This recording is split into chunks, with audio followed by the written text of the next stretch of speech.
Hello दोस्तों, स्वागत है आपका मेरे यूट्यूब चैनल पे। आज अपन शुरुआत करते हैं एक नए चैप्टर की। सैलरी चैप्टर की अपन शुरुआत करेंगे, जो मैं आपको पढ़ाने वाला हूँ as per new income tax act 2025। तो इस चैप्टर में अपन देखने वाले हैं कि जो भी सैलरीड एम्प्लॉई है, उनको जो सैलरी मिलती है उस पर टैक्स की कैलकुलेशन कैसे होगी, उनको टैक्स कैसे पे करना है। वन बाय वन अपन इसके अंदर सारे प्रोविज़न देखेंगे। तो अपन सबसे पहले शुरुआत करते हैं कि जो सैलरी चैप्टर है वो कौन से सेक्शन से स्टार्ट होता है। दोस्तों ये जो सैलरी चैप्टर है ये आपका जो स्टार्ट होगा वो होगा आपका सेक्शन नंबर 15 से, जो एज़ पर जो न्यू इनकम टैक्स एक्ट 2025 है उसमें जो प्रोविज़न दिए हैं वो सैलरी चैप्टर के वो सेक्शन 15 से स्टार्ट हो रहा है। तो अपन इसके वन बाय वन प्रोविज़न देखने वाले हैं। तो आइए मेरे साथ अपन इसके वन बाय वन प्रोविज़न पढ़ते हैं और इसके अपन डिटेल कैलकुलेशन पढ़ेंगे। तो सबसे पहले सेक्शन 15 के सब सेक्शन 1 में लिखा है the following income shall be chargeable to the income tax under the head salary, कि सैलरी हेड में कौन कौन सी इनकम टैक्सेबल होगी। Any salary due from employer or to an assessee in the tax year whether paid or not, जो भी salary मुझे due होगी चाहे से वो पेड हुई है नहीं हुई है, ड्यू बेसिस पे टैक्सेबल हो जाती है। Any salary paid or allowed to him in the tax year by or on behalf of an employer through not due or before it become due to him. मतलब इसके अंदर क्या बोल रहा है कि ये यहाँ पे जो बात कर रहा है वो ड्यू बेसिस की बात कर रहा है, और ये जो क्लोज नंबर भी बात कर रहा है वो बात कर रहा है एडवांस सैलरी। अगर मेरे को कोई एडवांस सैलरी मिलती है तो वो मुझे जैसे ही मिलेगी वो मेरी टैक्सेबल हो जाएगी, चाहे से वो ड्यू हुई है नहीं हुई हो। थर्ड जो सब सेक्शन है इसके लिए बोलती है any arrear of the salary paid or allowed to him in the tax year by or on behalf of if not charge to income tax for any earlier tax year. मान लीजिए मुझे किसी भी टैक्स ईयर की salary मुझे किसी और tax year में मिलती है जो पहले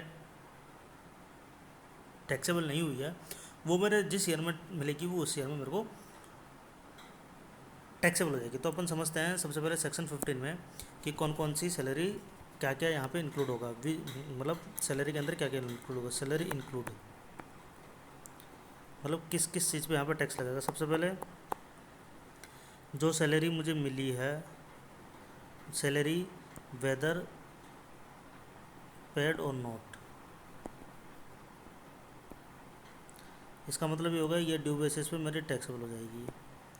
सेकंड बोल रहा है कि अगर मेरे को एडवांस सैलरी मिली है तो वो भी मेरे यहाँ टैक्सेबल हो जाएगी। थर्ड बात कर रहा है एरियर की। ठीक है, आओ दोस्तों अपन इसको अब एक एग्जांपल के तौर पे समझते हैं। सपोज कीजिए ये मेरा टैक्स ईयर चल रहा है 2027 और 28। ठीक है, मैं किसी ऑर्गेनाइजेशन का एम्प्लॉई हूँ। सपोज कीजिए मैं ओएनजीसी का एम्प्लॉई हूँ। ठीक है, अब मुझे फाइनेंशियल ईयर 27-28 की जो भी मुझे सैलरी मिलेगी चाहे से वो मुझे पे हुई हो नहीं हुई हो, तो वो टैक्स ईयर 2027-28 में ही 2027-28 में ही टैक्सेबल हो जाएगी मेरे लिए। तो जो सेक्शन 15 का सबसेक्शन 1 है वो ये बोलता है चाहे से वो मुझे पे हुई है नहीं हुई हो तो ये ड्यू बेसिस पे है। ठीक है, सेक्शन सेकंड जो उसके बोलता है वो एडवांस सैलरी की बात करता है। मान लीजिए किसी टैक्स ईयर 2029-20 की सैलरी मुझे टैक्स ईयर 2027 और 28 में मिल गई। यहाँ पे आप 28 और 29 कर लीजिए, कोई फ़र्क नहीं पड़ेगा उससे। तो जैसे ही मुझे इस टैक्स ईयर में जैसे ही मुझे सैलरी मिलेगी वो इस ईयर में वो मेरी टैक्सेबल हो जाएगी। थर्ड की बात करते हैं। टैक्स ईयर अपना 2027-28 चल रहा है। अब मान लीजिए 2026 और 27 की सैलरी मुझे 2027 और 28 में मिली है, लेकिन अगर ये 2026-27 में जब मिली थी मुझे, अगर ये तब टैक्सेबल नहीं हुई है और 2027-28 में मिली है तो यहाँ पे ये टैक्सेबल हो जाएगी। तो सेक्शन 15 की समरी अपनी यही बोलती है। ठीक है दोस्तों, अब अपन आगे बढ़ते हैं, आगे बात करते हैं। सबसेक्शन 2 इसकी जो बात करता है वो बात करता है for the purpose of the subsection 1 employer include farmer employer. Employer include farmer employer का क्या मतलब है कि जो मेरे प्रीवियस एम्प्लॉयर है, क्योंकि सेक्शन जो 3 बोलती है एरियर सैलरी की बात करती है, जो ऊपर का जो क्लोज सी है 15(1) का सी, वो एरियर सैलरी की बात करता है। मान लीजिए मैं किसी ऑर्गेनाइजेशन में काम करता था, सपोज ओएनजीसी में काम करता था, ओएनजीसी छोड़ के मैंने आईओसीएल ज्वाइन कर लिया। अब फाइनेंशियल ईयर या फिर टैक्स ईयर मुझे 26-27 की सैलरी मुझे 27-28 से मिलती है, तो दैट इज कॉल्ड मेरी एरियर सैलरी। तो वो 27-28 में जाकर टैक्सेबल होगी, चाहे से वो मुझे मेरे प्रीवियस एम्प्लॉयर से मिली है। ओके, अब बात करते हैं अपन सबसेक्शन 3 की। सबसेक्शन 3 बात करता है if any salary paid in advance is included in the total income of any person for any tax year, it shall not be included again in the total income of the such person when the salary become due। आइए अब अपन subsection 3 को समझते हैं। Subsection 3 क्या बोलती है? Subsection 3 बोलती है कि अपन बात करते हैं सबसेक्शन 3 में बात करते हैं कि सपोज कीजिए किसी टैक्स ईयर 2028 और 29 की सैलरी मुझे 2027 और 28 टैक्स ईयर में मुझे मिली है, रिसीव्ड। ठीक है, तो एज पर सेक्शन 15 सबसेक्शन 1 से ये सैलरी मेरी 2027-28 में टैक्सेबल हो गई। अब सैलरी ड्यू कौन से ईयर में हुई है मेरी? ये सैलरी ड्यू हुई है 2028 और 29 में। लेकिन जब सैलरी 2028-29 में ड्यू हुई है तो ये यहाँ पे टैक्सेबल नहीं होगी वापस से, क्योंकि ये ऑलरेडी 2027-28 में टैक्सेबल हो गई है। तो ये यहाँ पे टैक्सेबल नहीं होगी, क्योंकि यहाँ पे अगर आप टैक्सेबल कर दोगे इसको तो डबल टैक्सेशन हो जाएगा। तो कि डबल टैक्सेशन को अपन को अवॉइड करना, तो सैलरी जब 27-28 में ड्यू हो गई है, तो जब ये ड्यू टैक्सेबल हो गई है, तो जब ये सैलरी 2028-29 में ड्यू होगी तो ये यहाँ पे टैक्सेबल नहीं होगी, ये यहीं पे टैक्सेशन हो चुका है इसका। ठीक है दोस्तों, अब अपन बात करते हैं सबसेक्शन 3 इसी चीज़ के लिए बोल रहा था। सबसेक्शन 4 बोल रहा है कि any salary, bonus, commission or remission by whatever name called due or received by a partner of firm from the firm shall not be regarded salary for the purpose of this section. अब अपन बात करते हैं subsection 4 की। ठीक, आओ दोस्तों, suppose कीजिए मैं हूँ सपोज कीजिए मिस्टर ए है। ठीक है, ये पार्टनर है ए बी एंड कंपनी का। ठीक है, ए बी एंड कंपनी में दो पार्टनर है, एक है ए है और एक है बी है। अब जो ए बी एंड कंपनी है, मिस्टर ए को सपोज कीजिए 1 लाख रुपए पर मंथ की सैलरी पेड करती है। अब कहने को तो ये सैलरी है, but as per section 15 subsection 4 ये जो सैलरी है मिस्टर ए के हैंड में सैलरी में टैक्सेबल ना होके ये पीजीपीबी में टैक्सेबल होगी। इसको जो टैक्सेशन होगा वो बिजनेस वाले हेड में जाके टैक्सेशन होगा, और वो कैसे टैक्सेशन होगा वो अपन पीजीपीबी हेड में पढ़ेंगे इसका। ठीक है दोस्तों, सबसेक्शन 4 अपनी यही बोलती है। ठीक है, अब अपन आते हैं नेक्स्ट सेक्शन पे, section number 16। For the purpose of this part salary include, कि सैलरी के पर्पज से क्या क्या इंक्लूड होता है। सैलरी के पर्पज से क्या क्या इंक्लूड होगा? जो भी वेजेज मुझे मिलेगी वो सारी इंक्लूड हो जाएगी, जो भी पेंशन मिलेगी टैक्सेबल हो जाएगी, ग्रेच्युटी टैक्सेबल हो जाएगी, कमीशन टैक्सेबल हो जाएगी, परक्यूशन टैक्सेबल हो जाएगा, प्रॉफिट इन ल्यू ऑफ इन और in addition to any salary wages वो टैक्सेबल हो जाएगा, any advance of salary taxable हो जाएगी, any payment received by an employ in respect of any period of leave not availed by home, ये भी मेरी taxable हो जाएगी। अब अपन एक काम करते हैं, जो दिए हुए हैं इनको अपन 1 बाय 1 समझते हैं। सेक्शन 16 में क्या क्या इंक्लूड होता है। ठीक है, अपन देखिए दोस्तों, अपन यहाँ पे 1 बाय 1 बात करेंगे। अपन सबसे पहले बात करते हैं सेक्शन 16 की। सेक्शन 16 में बोल रहा है कि जो भी मुझे वेजेज मिलेगी वो मेरी सैलरी रेट में टैक्सेबल होगी। Wages in the sense daily wages हो गई या फिर पर मंथ मुझे सैलरी मिलती है वो यहाँ पे टैक्सेबल हो जाएगी। ठीक है, इसके अलावा मुझे सपोज कीजिए पेंशन मिलती है। मान लीजिए मैं रिटायर्ड एम्प्लॉई हूँ, मेरी 60 साल हो गई और मुझे गवर्नमेंट से कोई पेंशन मिलती है पर मंथ। ठीक है, वो भी मेरी सेक्शन 16 के अकॉर्डिंग सैलरी रेट में टैक्सेबल होगी। ठीक है, मान लीजिए मुझे ग्रेच्युटी मिलती है। ग्रेच्युटी का मतलब मैं आपको समझा देता हूँ। जब आप किसी ऑर्गेनाइजेशन में एक डिफाइंड पीरियड के लिए काम करते हो तो वहाँ पे आपको एज ए तौर पे आपकी सर्विस रिकॉग्निशन के तौर पे आपको ग्रेच्युटी अमाउंट दिया जाता है, जिसकी minimum service condition in India में कम से कम 5 साल है। अभी आपको किसी ऑर्गेनाइजेशन में सर्व करने के लिए आपको 5 साल काम करना पड़ेगा, तो आपको एक ग्रेच्युटी मिलेगी। इसका एक फॉर्मूला होता है, वो फॉर्मूला अपन डिटेल में पढ़ेंगे बाद में। तो वो जो ग्रेच्युटी मिलेगी वो यहाँ पर जाके टैक्सेबल होगी। ठीक है, सेक्शन 15 में 4 में बोल रहा है कि जो भी एडवांस सैलरी मिलेगी वो मेरी यहाँ पे टैक्सेबल हो जाएगी, जो अपन 15 में पढ़ गए हैं। 5th जो भी एरियर सैलरी होगी वो मेरी यहाँ पे टैक्सेबल हो जाएगी। ठीक है, अब एक चीज़ और समझना, जब आप किसी ऑर्गेनाइजेशन में काम करने जाते हो ना दोस्तों, तो आपको पेड लीव भी मिलती है। सपोज कीजिए अभी मैं ONGC में काम कर रहा हूँ, मेरे को पर ईयर की 22 पेड लीव मिलती है। मैं 22 छुट्टियाँ ले सकता हूँ। अगर मैं छुट्टी नहीं लूँगा, अवेल नहीं कर सकता हूँ, तो मैं इन छुट्टियों को एनकेस करा सकता हूँ। मतलब इसके बदले जो भी मेरा पैसा होगा वो मैं ले सकता हूँ। जो भी कैलकुलेशन कैसे होगी, जो भी मेरा बेसिक होगा प्लस DA होगा डिवाइडेड बाई 30 मल्टीप्लाई जो भी मेरे पास नंबर ऑफ़ लीव्स है उसके अकॉर्डिंग सपोज करो, जो सपोज कीजिए 2 लाख रुपये अमाउंट निकल के आया, तो ये जो 2 लाख रुपये जो छुट्टियाँ मैंने एनकेस की वो भी मेरी सैलरी हेड में जाके टैक्सेबल होगी। ठीक है, इन सब चीज़ों की यहाँ पे ये बात हुई है। ठीक है, जो भी फ़ीस होगी, कमीशन होगी, जो भी परक्यूशिट होंगे, सपोज कीजिए इसके अलावा मान लीजिए मुझे जब भी आप किसी ऑर्गेनाइजेशन में काम करने जाते हो तो आपको मेन 3 कंपोनेंट मिलते हैं। आपको मिलेगा, एक तो बेसिक मिलेगा, आपको डीए मिलेगा और आपको एचआर मिलेगा। ये चीज़ें तो मिलती है। कई ऑर्गेनाइजेशन इसके अलावा आपको पर्क्स भी देती है। जैसे सपोज करिए अभी मैं जिस भी ऑर्गेनाइजेशन में काम करता हूँ, ओएनजीसी का मैं नाम ले लेता हूँ, हालांकि मैं ओएनजीसी में काम नहीं करता हूँ, बट मैं एक एग्जांपल ले रहा हूँ। ये मुझे इन चीज़ों के अलावा at the rate 35% of basic के पर्क्स देती है पर ईयर।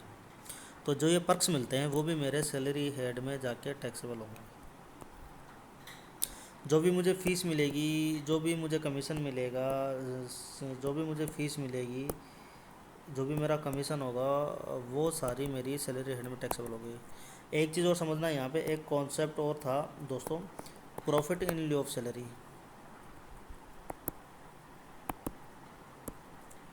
ठीक है, प्रॉफिट ऑन लिeu ऑफ सैलरी का मतलब मैं आपको समझा देता हूँ। प्रॉफिट ऑन लिeu ऑफ सैलरी का मतलब ये है कि मान लीजिए जब मैं एंटर हुआ, मान लीजिए मैं 2025 में किसी ऑर्गेनाइजेशन के साथ एंटर हुआ, ओएनजीसी का अपन एग्जांपल लेते हैं, ओएनजीसी के साथ मैं एंटर हुआ।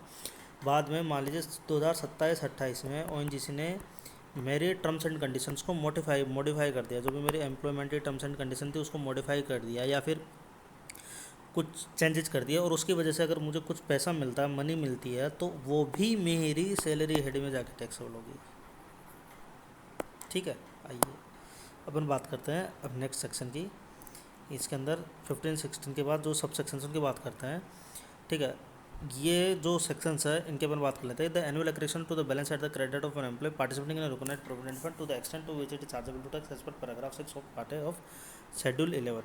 अब देखिए दोस्तों, इसके अंदर पर बात करते हैं कि 16 के 1 में क्या क्या चीज़ें इंक्लूड होती है, क्या क्या चीज़ें इन्होंने इंक्लूड और की है।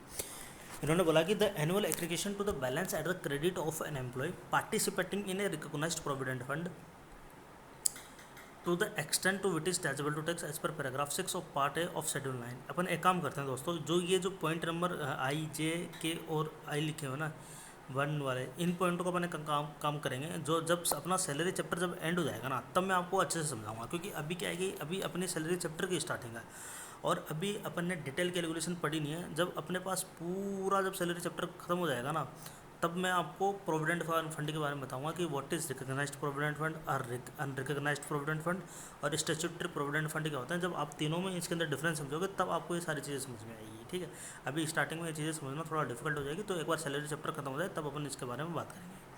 अब आते हैं अपन सेक्शन 17 पे। सेक्शन 17 में बोल रहा है कि for the purpose of this part perquisite include. अपन ने अभी यहाँ पे पढ़ा था सेक्शन 17 में कि एक परक्यूशिट यहाँ पे इंक्लूड होता है, ये जो ई है।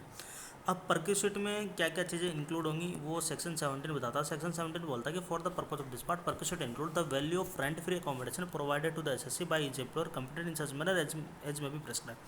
जो भी मुझे रेंट फ्री अकोमोडेशन मिलेगा वो मेरा यहाँ पे इंक्लूड हो जाएगा। रेंट फ्री अकोमोडेशन की कैलकुलेशन कैसे होगी, वो इनकम टैक्स एक्ट रूल आएंगे, वो बताएंगे कैसे इसके अंदर कैलकुलेशंस होती है। फिर सेकंड पॉइंट इसके अंदर बात कर रहा है कि the value of an accommodation provided to the assessee by his employer at a concessional rate which is in excess of rent recoverable from or payable by assessee computer in such manner as may be prescribe. देखिए दोस्तों, मैं पढ़ाने को तो अभी आपको ये rule पढ़ा दूंगा, लेकिन जो रूल है वो डिस्क्राइब्ड है पुराने इनकम टैक्स के अकॉर्डिंग। अभी इनकम टैक्स नए इनकम टैक्स में 2025 के अकॉर्डिंग कोई रूल आए नहीं है, तो जैसे ही रूल आएंगे वो मैं आपको रूल्स के अकॉर्डिंग ये पढ़ा दूंगा कि इनकी कैलकुलेशन कैसे होगी। मोटा मोटी एक समझने के पर्पज़ से मैं आपको एक कैलकुलेशन बता दूंगा कैसे होगी, तो उससे आपका आप अपना माइंड लगा के आप उसको यूज़ कर सकते हो। ठीक है, तो सबसे पहले अपन क्या बात करते हैं, क्लोज ए क्लोज बी का मैं आपको नोट्स में समझाऊंगा कैसे। अब एक बार अपन क्लोज सी पे भी आते हैं। The value of any benefit or amenity granted or provided free of cost at a considerate rate in the following cases. अपन सबसे पहले क्लोज नंबर ए और बी की बात करते हैं। क्लोज नंबर ए और बी में अपन समझते हैं, अपन एक चीज़ समझते हैं यहाँ पे क्लोज नंबर ए और बी में कि क्लोज नंबर ए और बी क्या बोल रहा है। ठीक है, परक्यूशिट में क्या क्या चीज़ें इंक्लूड होगी। परक्यूशिट में ये लोग इंक्लूड करते हैं, सपोज कीजिए यहाँ पे मैं बात करता हूँ परक्यूशिट की ना। ठीक है, परक्यूशिट में सबसे पहले रेंट फ्री अकोमोडेशन RFI जिसको बोलते हैं। सपोज कीजिए मिस्टर ए है और mister A is the employee of ONGC। ठीक है, और ये सपोज कीजिए किसी ऐसी लोकेशन पे पोस्टेड है जहाँ पे बाहर रूम और मकान लेना पॉसिबल नहीं है, तो ONGC ने अपने क्वार्टर्स यहाँ पे बिल्ड कर रखे हैं।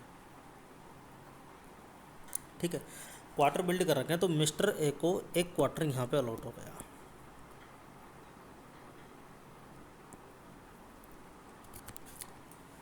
ठीक है, अब मिस्टर ए को एक क्वार्टर अलॉट हो गया। अब क्वार्टर अलॉट हो गया, कंपनी रहने की फैसिलिटी देती है। अब आपको यहाँ पे HRA नहीं मिलेगा। क्यों नहीं मिलेगा? क्योंकि एचआरए मिलता क्यों है? एचआरए की फुल फॉर्म क्या है? House rent allowance.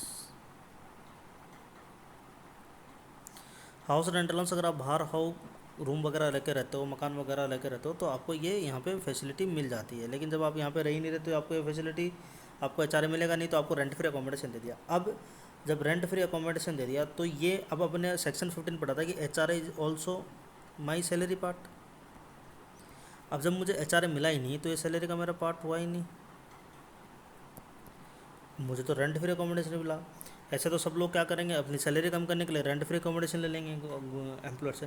तो इसका गवर्नमेंट ने क्या सोल्यूशन दिया? गवर्नमेंट ने सोल्यूशन दिया कि अगर आप रेंट फ्री अकोमोडेशन लेते हो तो वो भी आपका सैलरी का पार्ट माना जाएगा। अब क्वेश्चन ये आता है कि रेंट फ्री अकोमोडेशन तो दे दिया, how to calculate its value? How to calculate its value? इसकी वैल्यू अपन को कैलकुलेट करनी पड़ेगी। अब जब अपन कैलकुलेट, क्योंकि एचआरए में कहते थे कि आपको अमाउंट ऑलरेडी फिक्स होता है। जैसे सपोज करो अमाउंट आपका फिक्स हो गया बेसिक का कि आपको 27% अपन दे देंगे एक्सेसिटी के हिसाब से, तो सीधा सीधा वैल्यू निकल जाएगी। सपोज करें किसी की बेसिक है 1,00,000 रुपये, 27% हो गया आपका 27,000 रुपये, तो ये आपका सीधा सीधा क्या बनता है कि ये आपका एचआरए मिल जाता है जो सैलरी पार्ट मिलता है। अब यहाँ पे एचआरए तो मिला नहीं, यहाँ पे रेंट फ्री अकोमोडेशन मिला। तो यहाँ पे गवर्नमेंट, एक एग्जांपल मैं बता देता हूँ, हालांकि ये रूल, ये एक एग्जांपल है, सिनेरियो है जमसन है, ये अभी गवर्नमेंट ने ऐसा कुछ रूल प्रेस्क्राइब किया नहीं है। पुराने इनकम टैक्स में है रूल, नए इनकम टैक्स के अकॉर्डिंग मैं पढ़ाऊँगा जब रूल प्रेस्क्राइब हो जाएंगे। सपोज कीजिए मेरी सैलरी टोटल एक साल की आ रही है 10,00,000 रुपये है, ठीक है, और मैं एक्स सिटी में रहता हूँ। तो गवर्नमेंट ये बोलती कि at the rate 10% of salary, ये आपकी रेंट फ्री अकोमोडेशन की वैल्यू मानी जाएगी। अब रेंट फ्री अकोमोडेशन में कितना, मेरी बेस सैलरी कितनी है 10 लाख, और रेंट फ्री अकोमोडेशन की वैल्यू 10%, तो इस मोटा मोटी कितना होगा, ये 1,00,000 रुपये वैल्यू निकलेगा ये।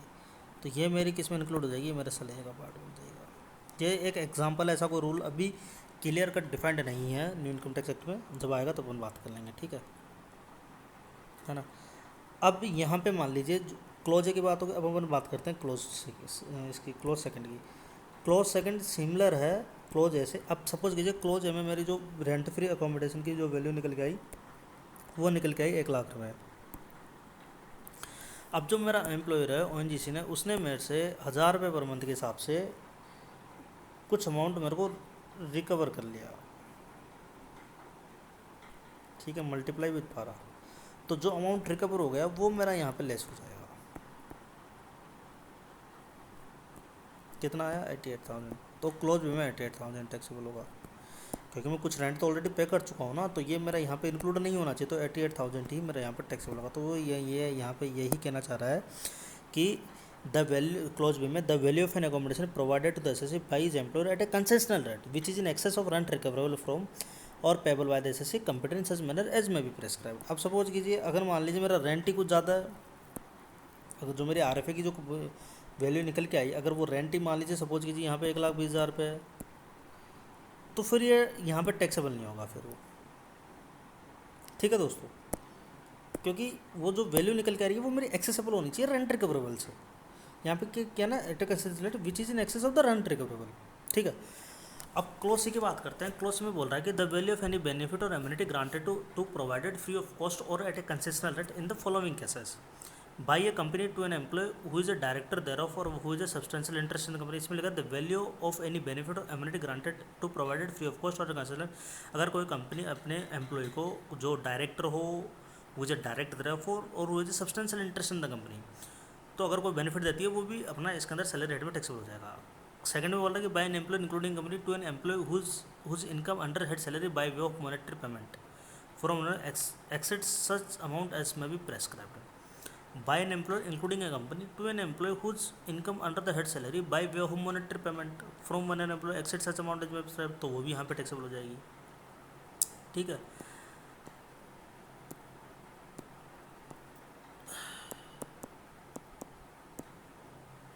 ठीक है दोस्तों, अपन बात करते हैं, ठीक है। The value of an special security or sweat equity share allotted or transfer directly or indirectly by the current employer or former employ free of cost or consultant to the assessee. अब sweat equity share का एक concept समझ लेना। Sweat equity share का मैं आपको यहाँ पे कॉन्सेप्ट बताता हूँ क्या होता है। सबसे पहले यहाँ पे आप आइए, स्वेट का मतलब आप ये समझिएगा कि स्वेट का मतलब क्या होता है। स्वेट का मतलब होता है पसीना।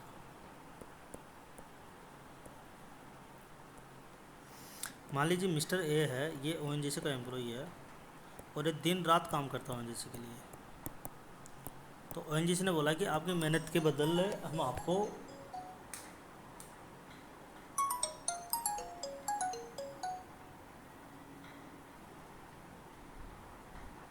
ठीक है दोस्तों, अब जो ये मिस्टर ए है वो दिन रात काम करता है, तो ओएनजीसी ने ये डिसाइड किया कि अपन इसको स्वेट इक्विटी शेयर देते हैं, मतलब अपन इसको अपनी कंपनी में भागीदार बनाते हैं।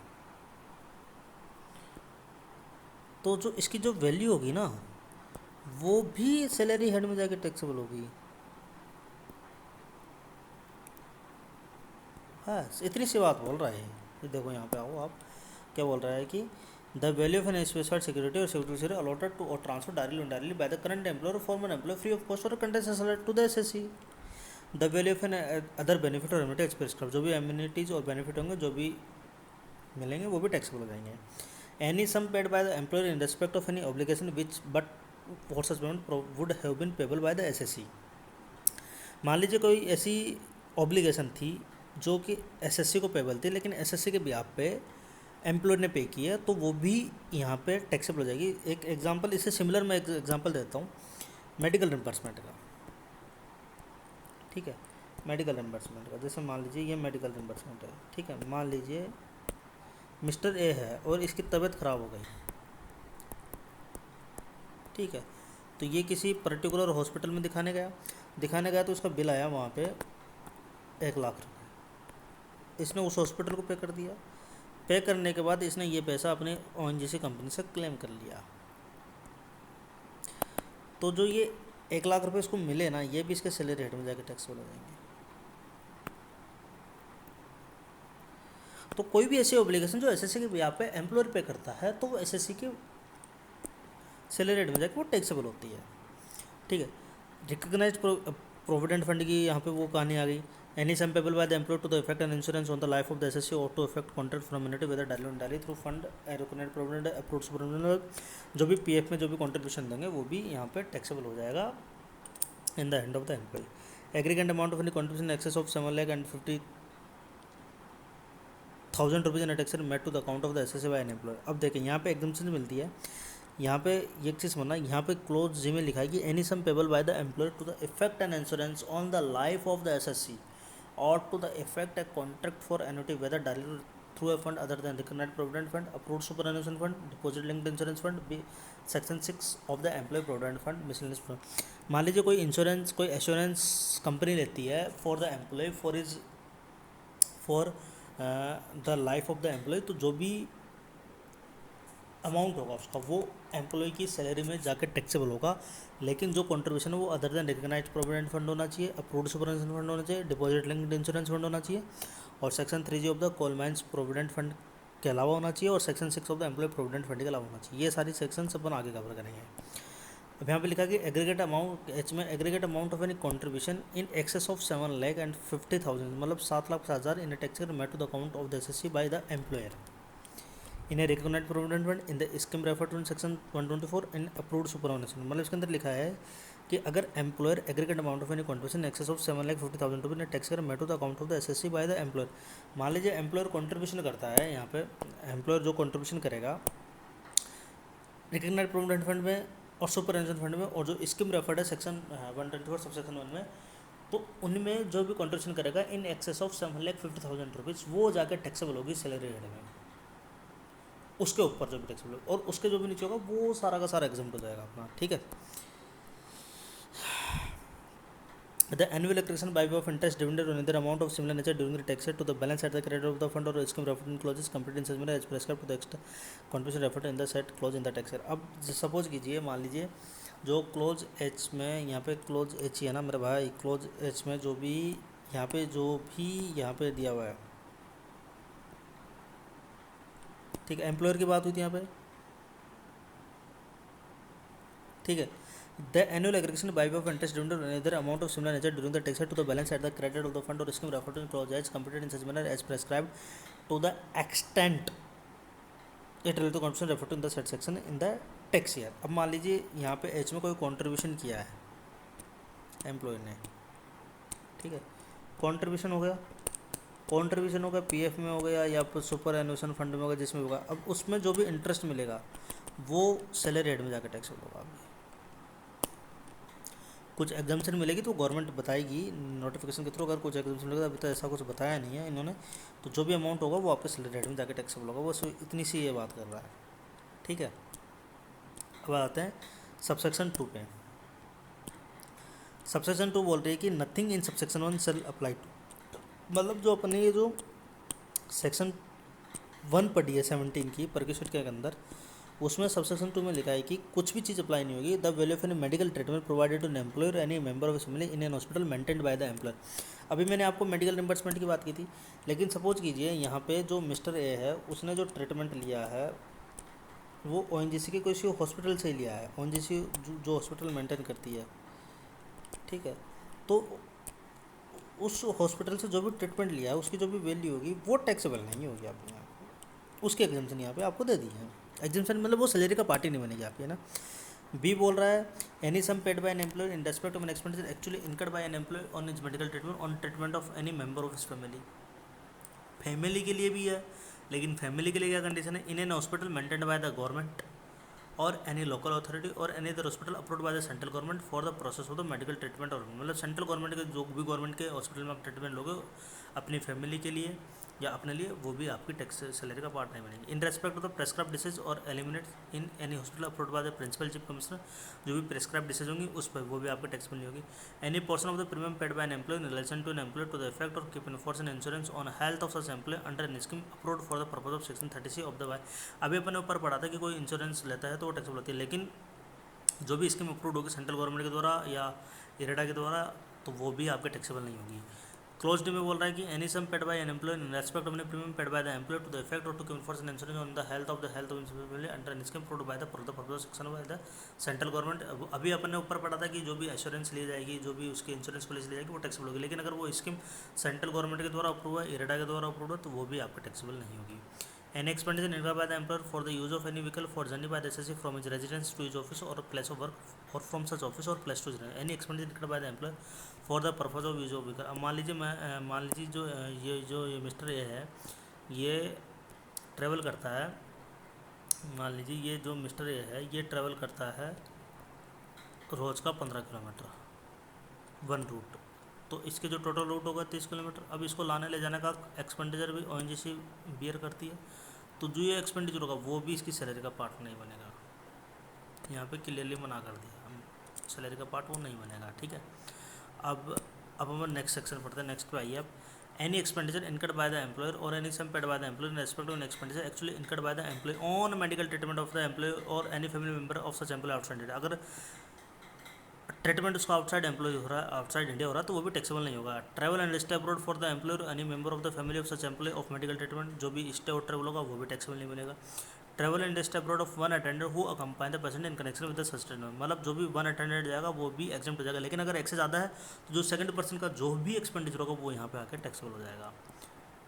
ठीक है दोस्तों, आज के लिए इतना ही बहुत है। अब इसकी जो सेक्शन 17 की सबसेक्शन 3 है वो अपन नेक्स्ट लेक्चर में अपन स्टार्ट करेंगे उसकी। नमस्कार।